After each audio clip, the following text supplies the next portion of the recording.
अरे देखो दादी ने शेर भगा दिया। कमाल है।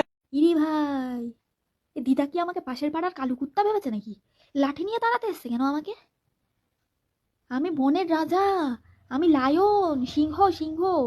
আমাকে দেখে ভয় বাঘে গরুতে এক ঘাটে জল খায়, আর তুমি আমাকে লাঠি দিয়ে তাড়াতে এসেছো?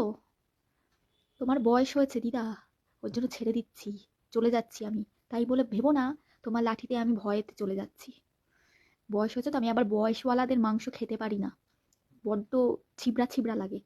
তো ওর জন্য তোমাকে ছেড়ে দিলাম।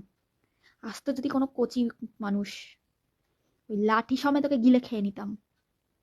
মানে কোনো মান সম্মান নেই নাকি আমার? হ্যাঁ, এইরকম ভাবে লাঠি দিয়ে তাড়িয়ে দিচ্ছিস আমাকে। লোকে আবার ভিডিও করছে, এরপর তো আমাকে কেউ ভয়ই পাবে না। এরপর তো লোকে আমাকে আজকে লাঠি দিয়ে তাড়াচ্ছে, এরপরে আমাকে জুতা দিয়ে তাড়াবে। ইরি বাবা রে বাবা, কি দম্মা ইরি। ছেড়ে দিলাম আজকের মতো। পরের বার যদি লাঠি নিয়ে এসেছো দিদা, একদম খতম করে দেবো।